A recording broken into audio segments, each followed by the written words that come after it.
I think this one is for the whales.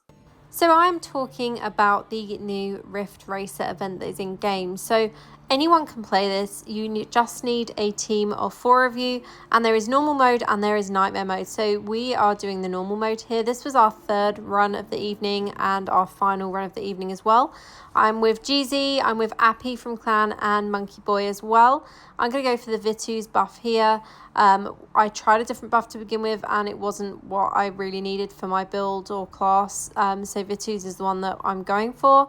And I didn't really know what to expect with this initially when we entered. By the 3rd run, we kind of had a better idea of what to do. But you know what? It's really hard unless you are super high DPS. And I do feel that legendary gems and resonance have a big part to play in this event compared to some of the other ones. I understand why they make some events that are going to be more specific for whales, because at the end of the day, those players have spent a lot in game. And when it is something that is also cross-server like this is, there's going to be players that get kind of pissed off if they're not kind of at the top of the leaderboard, I'd say. So myself and my teammates here are all kind of mid-reso. I think we're between 3k and 5k. And this isn't my highest resonance build either. I've just gone in with my general DPS build. So this is the build that I use in challenge rifts, in raids, etc. Vanguard, I've shown you this build a few times before. I'll link it in the caption for the video as well. So I do have slightly higher resonance that I could go with, but it does mean that my damage would drop, because obviously gem synergies, like we've spoken about before, are more important than just going for your highest resonance gems all the time. So I've seen some good results from other players on our server. They seem to be higher resonance teams overall, as I said, and they seem to have a much easier time with this. So it's probably the same for a lot of you guys that are watching. If you've seen the results on your own server, you're probably seeing that it's a lot of the higher resonance players that are doing really well from this event. And I'm going to die at this point because I can't get out of these mobs. I was trying to get that shrine for everyone for the frenzy, but there we go, managed to get it without dying there. But yeah, this mode is kind of savage. There we go, I actually did end up dying here. At first, when I first died, I was like, oh my god, that's embarrassing. And then I realized that my teammates were also dying, and I was like, okay, this is not as awful as I thought. At least I'm not the only one dying.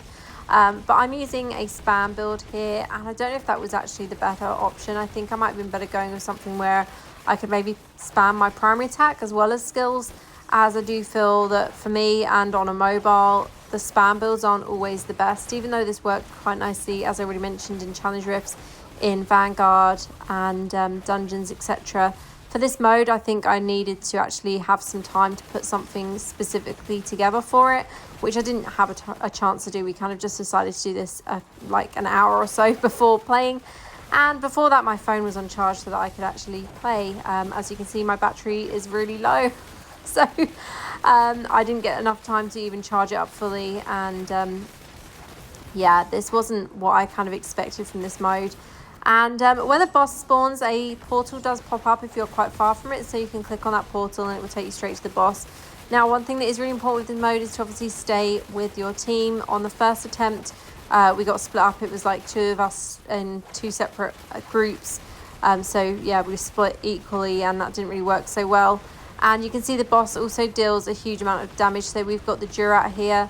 And yeah, as I said, it's definitely a challenge. It's definitely, I guess, fun to play if you don't mind losing or doing badly.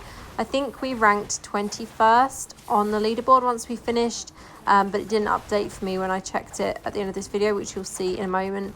And I purposely didn't film my voiceover while I was playing, because I knew that I was going to just get pissed off at dying and at not doing well.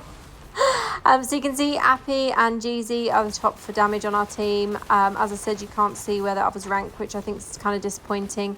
It would give you a better idea of till of teams. Obviously, if you find out that you're the lowest damage player on your team, you might have to look at your build. Or if you're just going to set scores, knowing who's dealing the least amount of damage is actually quite beneficial. But the damage was on and off throughout the whole thing. It's only in the last few seconds or last couple of minutes that I unfortunately started doing really awful damage. And as I said, I do feel that these spam builds are harder to play on mobile. And yeah, I'm not as quick as hitting the buttons as someone that can maybe do that on a PC or on an actual controller. So it's something I might look into in the future. As you know, I'm trying to save up for a gaming laptop. And I do think that my experience for Diablo Immortal will be totally different once I can actually play it on a laptop versus playing it on a mobile screen, because there's quite a few times that I click the buttons or click the screen and the hits aren't registering. I've had people comment before saying, oh, this skill wasn't active, and I'm like, I know, I was clicking it, but it doesn't always register on the screen or when I am hitting it, and it is a very small area on the screen to actually tap as well. I'm not making excuses, it's just how it is. People that have played on PC and mobile and have compared it will understand what I'm going on about here. So this was actually our best time. We did it in 4 minutes and 17 seconds. And you don't really get any decent rewards from the Rift itself. So you kind of just get some scrap material and stuff, which is kind of disappointing. I'm just going to salvage that. And I basically just got gold items from all of it. I didn't get any legendary items or anything. And we'll have a look. There are some event rewards that you can claim as well. So if you click on the little chest here, we've got complete a rift in under 6 minutes. So we managed to get 2 of the rewards. And then you do get some experience, scrap material. Oh, you do get mystery legendary and some XP as well. Now, as you can see, unfortunately, the leaderboard hadn't updated. But a lot of the players that are on our server that are in the top are players that are much higher resonance.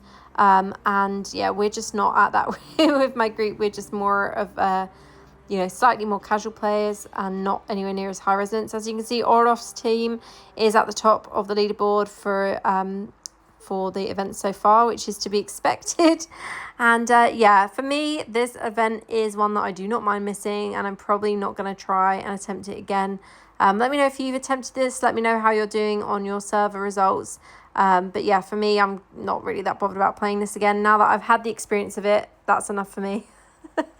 But yeah, let me know your thoughts in the comments. And as always, thank you so much for watching.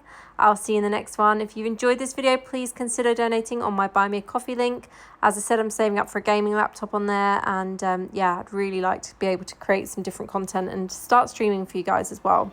So thank you for watching. I'll see you in the next one. Have a great day.